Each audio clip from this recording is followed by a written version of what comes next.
नमस्कार मित्रों, history research point में आप सभी का स्वागत करता हूं। बिहार स्टेट पेपर 2 हिस्ट्री की सीरीज चल रही है, क्लास चल रहा है और जो भी क्लास चल रहा है मित्रों, सिलेबस के अनुसार यूनिट वाइज ही मैं क्लास चला रहा हूं। मतलब एक वीडियो आप देखेंगे तो एक यूनिट आपका कंप्लीट हो जाएगा। तो आज का जो टॉपिक है गुलाम वंश है। देखिए आप लोग को बता दूं, अगर इसके पहले का वीडियो नहीं देखे हैं तो प्लेलिस्ट में जाइएगा। Bihar BSEB state paper 2 history के नाम से प्लेलिस्ट बनी हुई है, प्लेलिस्ट में जाइए, सभी वीडियो को देखिए। एक बात और कहना चाहूँगा, पूरा कंप्लीट मटेरियल्स आपको मिल रहा है, आप लोग पूरा मटेरियल ले सकते हैं। हमारा ऑफिशियल व्हाट्सएप नंबर ऊपर दिया हुआ है, ऊपर हमारा ऑफिशियल व्हाट्सएप नंबर है और यहाँ पर भी ऑफिशियल व्हाट्सएप नंबर 8318397276। जो भी मटेरियल मिलेगा बिहार स्टेट पेपर 2 और पेपर 1 दोनों के लिए मटेरियल मिल जाएगा, ठीक है। जिनको भी चाहिए हमारे ऑफिशियल व्हाट्सएप नंबर पर मैसेज कर सकते हैं, ये हमारा ऑफिशियल व्हाट्सएप नंबर है, ठीक है। यह जो भी मटेरियल मिलेगा ओनली 200 आपको पेमेंट करना है, केवल 200 रुपए आपको पेमेंट करना है और पेमेंट करके स्क्रीनशॉट भेजिएगा। हमारा ऑफिशियल व्हाट्सएप नंबर यही है, फोन पे, पेटीएम, गूगल पे यही नंबर है। पेमेंट करके स्क्रीनशॉट भेजेंगे, आपको मिलेगा क्या मिलेगा, 5500 वन लाइनर सीरीज मिलेगी, 1375 MCQ मिलेगा, साथ ही साथ पूरा सिलेबस के एक एक यूनिट का एक अलग अलग PDF मिलेगा, अलग अलग PDF सेपरेट PDF मिलेगा। साथ ही साथ आपको प्राइवेट टेलीग्राम ज्वाइन कराया जाएगा, जहां आपको बाकी इंफॉर्मेशन और PDF आपको मिलते रहेंगे। और साथ ही साथ आप पब्लिक टेलीग्राम भी ज्वाइन कर सकते हैं, लिंक डिस्क्रिप्शन में दिया गया है। पब्लिक टेलीग्राम पर MCQ हो रहा है और यह MCQ सबके लिए है, पेपर 1 और पेपर 2 इतिहास सब्जेक्ट के लिए सबके लिए है और यह फ्री है, ये MCQ फ्री है और पब्लिक टेलीग्राम पे है, तो उसका लिंक डिस्क्रिप्शन में दिया गया है। तो पब्लिक टेलीग्राम आप सभी लोग जरूर ज्वाइन कर लीजिए और प्राइवेट टेलीग्राम उन लोगों के लिए है जो मटेरियल लेंगे, उनको मैं प्राइवेट टेलीग्राम ज्वाइन करा दूंगा, ठीक है। तो पब्लिक टेलीग्राम बिल्कुल ज्वाइन करेगा, लिंक डिस्क्रिप्शन में दिया गया है और हमारा ऑफिशियल व्हाट्सएप नंबर यही है। आप पेमेंट करके इसके साथ भेजकर आप पूरा मटेरियल ले सकते हैं। आइए शुरुआत करते हैं। गुलाम वंश। एक बात और आपको बता दूं, हम जो भी हम आपको पढ़ाते हैं पूरे गारंटी के साथ पढ़ाते हैं। अगर आप पूरा 100% आप फॉलो करते हैं हिस्ट्री रिसर्च पॉइंट को बिहार स्टेट पेपर 2 के लिए या पेपर 1 के लिए, तो आप 100% सफल होंगे, ठीक है। तो गुलाम वंश से संबंधित यह जानकारी है। तो देखिए, गुलाम वंश की स्थापना जो हुई थी 1206 ईस्वी में कुतुबुद्दीन ऐबक ने किया था। वह गौरी का गुलाम था, मोहम्मद गौरी का गुलाम था, ठीक है। गुलामों को फारसी में बंदगा कहा जाता है, बंदगा, तथा इन्हें सैनिक सेवा के लिए खरीदा जाता है। कुतुबुद्दीन ऐबक ने अपना राज्याभिषेक कब कराया? तो कुतुबुद्दीन ऐबक का राज्याभिषेक हुआ था 24 जून 1206 को। 24 जून 1206 को कुतुबुद्दीन ऐबक का राज्याभिषेक होता है। यह इसका डेट ध्यान रखिएगा, कुछ नहीं ध्यान रखिएगा तो 1206 ध्यान रखिएगा। कुतुबुद्दीन ऐबक ने अपनी राजधानी बनाई थी, लाहौर में बनाई थी। वह दिल्ली को जरूर जीता था, मतलब दिल्ली कब्जे में था दिल्ली सल्तनत की, लेकिन उसके बावजूद भी दिल्ली को वह राजधानी नहीं बनाया, लाहौर को वह राजधानी बनाया, क्योंकि दिल्ली में षड्यंत्र हुआ करते थे, इसीलिए वह लाहौर को राजधानी बनाया। कुतुब मीनार की नींव कुतुबुद्दीन ऐबक ने ही डाली थी।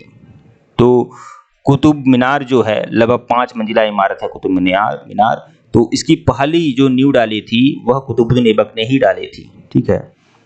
अब हम कुतुबुद्दीन ऐबक के बारे में देख लिए। इल्तुतमिश द्वारा किए गए जो महत्वपूर्ण कार्य हैं इसे हम देखते हैं। देखिए, कुतुब मीनार के निर्माण को पूर्ण करवाया था कुतुबुद्दीन ऐबक ने, तो नींव डाली थी, लेकिन उस कुतुब मीनार को पूर्ण करवाने का श्रेय किसे दिया जाता है? इल्तुतमिश को दिया जाता है। तो इसने कुतुब मीनार को पूर्ण करवाया था। सबसे पहले शुद्ध अरबी के सिक्के इल्तुतमिश ने ही जारी किए थे, यह भी मोस्ट इंपॉर्टेंट है। इसने 2 सिक्के जारी किए थे, चांदी का टंका और तांबे का जीतल। टंका और जीतल इसने जारी किए थे। जो जीतल था वो तांबे का था और टंका जो था चांदी का था। ये दोनों इल्तुतमिश ने जारी किए थे। इल्तुतमिश ने इक्ता प्रणाली चलाई थी। इक्ता प्रणाली क्या है? मतलब जो लोग सैनिक सेवा में रहा करते थे वो वेतन के बदले जागीर ले लिया करते थे, ठीक है। इक्ता प्रणाली इसे कहा जाता है, यह इल्तुतमिश ने चलाया था। 40 गुलाम सरदारों का संगठन भी इसने बनाया था। 40 विश्वास पात्र गुलाम इसके संगठन में रहते थे, जिसे तुर्कान चहलगामी के नाम से जाना जाता है, ठीक है। सर्वप्रथम दिल्ली के अमीरों का दमन इसने किया है। इल्तुतमिश ने ही सर्वप्रथम दिल्ली के अमीरों का दमन किया। दिल्ली का कुव्वत-उल-इस्लाम मस्जिद और अजमेर का 2.5 दिन का झोपड़ा, ये दोनों मस्जिद का निर्माण किसने किया? कुतुबुद्दीन ऐबक ने कराया था। कुव्वत-उल-इस्लाम मस्जिद और 2.5 दिन का झोपड़ा, ये दोनों निर्माण ऐबक ने कराया था। कुतुबुद्दीन ऐबक ने। कुतुबुद्दीन ऐबक को लाख बख्श कहा जाता है। लाख बख्श का मतलब होता है लाखों का दान करने वाला। प्राचीन नालंदा विश्वविद्यालय को ध्वस्त करने वाला ऐबक का सहायक सेनानायक बख्तियार खिलजी था। तो प्राचीन नालंदा विश्वविद्यालय को ध्वस्त करने वाला जो ऐबक का सहायक सेनानायक था वह था बख्तियार खिलजी। बख्तियार खिलजी था। ठीक है। ऐबक की जो मृत्यु हुई है वो 1210 ईस्वी में चौगान खेलते समय घोड़े से गिरकर हुई थी। इसे लाहौर में दफनाया गया। ठीक है, लाहौर में दफनाया गया। ऐबक का उत्तराधिकारी आराम शाह हुआ जिसने सिर्फ 8 महीने तक शासन किया। तो ऐबक के बाद कौन शासन गद्दी पर बैठा? आराम शाह। ठीक है, इसने 8 महीने तक शासन किया। आराम शाह की हत्या करके इल्तुतमिश 1211 में दिल्ली की गद्दी पर बैठा। तो आराम शाह के बाद कौन बैठता है दिल्ली गद्दी पर? इल्तुतमिश बैठता है। ठीक है, इल्तुतमिश तुर्किस्तान का इलबरी तुर्क था जो ऐबक का गुलाम और उसका दामाद था। ऐबक की मृत्यु के समय वह बदायूं का गवर्नर था। तो इल्तुतमिश जो था वह तुर्किस्तान का इलबरी तुर्क था, वह ऐबक का गुलाम और दामाद था। ऐबक की मृत्यु के समय वह बदायूं का गवर्नर था। इल्तुतमिश लाहौर से राजधानी को स्थानांतरित करके दिल्ली लाया। तो कुतुबुद्दीन ऐबक के समय में तो सल्तनत की राजधानी लाहौर थी, लेकिन इल्तुतमिश ने राजधानी कहाँ बनाया? दिल्ली बनाया था। इल्तुतमिश ने हौजे सुल्तानी का निर्माण किया। हौजे सुल्तानी एक तालाब था, इसका निर्माण किसने किया? इल्तुतमिश ने किया।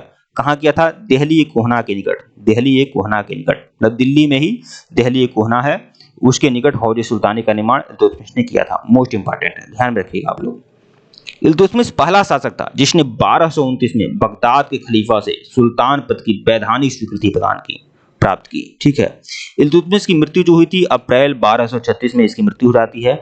चंगेज खां से बचने के लिए ख्वारिज्म के सम्राट जलालुद्दीन को इल्तुतमिश ने अपने यहाँ शरण नहीं दी थी। मतलब चंगेज खां का पीछा करते करते नहीं, चंगेज खां नहीं, यह जो जलालुद्दीन का पीछा करते, ये ख्वारिज्म का सम्राट था जलालुद्दीन मंगबरनी, इसका पीछा करते हुए चंगेज खां आया था।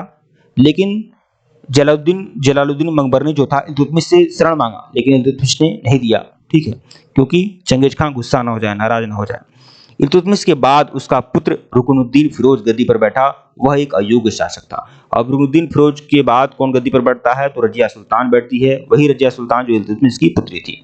ठीक है, तो रुकनुद्दीन फिरोज जब गद्दी पर बैठता है तो वह बस एक कठपुतली शासक रहता है और इसका प्रभाव शाह तुर्कान जो उसकी मां रहती है वह इसको नियंत्रित करती है। तो शाह तुर्कान के अवांछित प्रभाव से परेशान होकर तुर्की अमीरों ने रुकनुद्दीन फिरोज को हटाकर रजिया को सिंहासन पर आसीन किया। तो 1236 में रजिया शासक बन जाती है और 1236 से 1240 तक वह शासन करती है। रजिया बेगम प्रथम मुस्लिम शासिका थी जिसने शासन की बागडोर संभाली थी। रजिया ने पर्दा प्रथा त्याग दिया। पुरुषों की तरह चोगा और कुलाह पहनकर राज दरबार में खुले मुंह से आने लगी। चोगा मतलब काबा और कुलाह मतलब टोपी, मतलब यह पहनकर वह राज दरबार में खुले मुंह से आने लगी थी।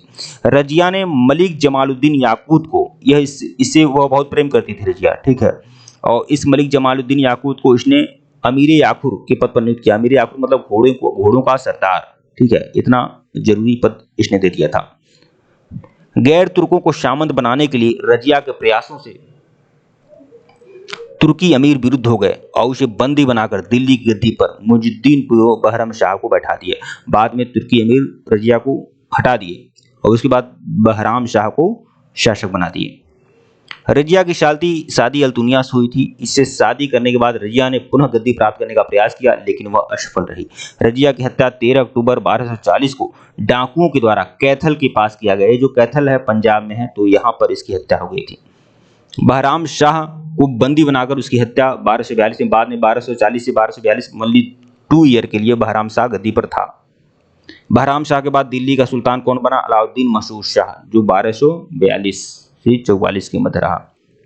ठीक है, तो आप लोगों को बस इतना ही पढ़ना था, कुतुबुद्दीन ऐबक और इल्तुतमिश। ठीक है, गुलाम मोहम्मद, बस इतना ही आपको पढ़ना था। ठीक है मित्रों, वीडियो को लाइक और चैनल को सब्सक्राइब करिएगा। धन्यवाद आप लोग को।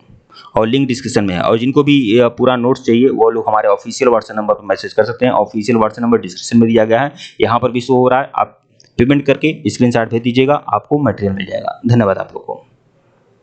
और देखिए, जो भी मैं नोट्स दे रहा हूँ सिलेबस वाइज दे रहा हूँ और बहुत ही मोस्ट इंपॉर्टेंट है।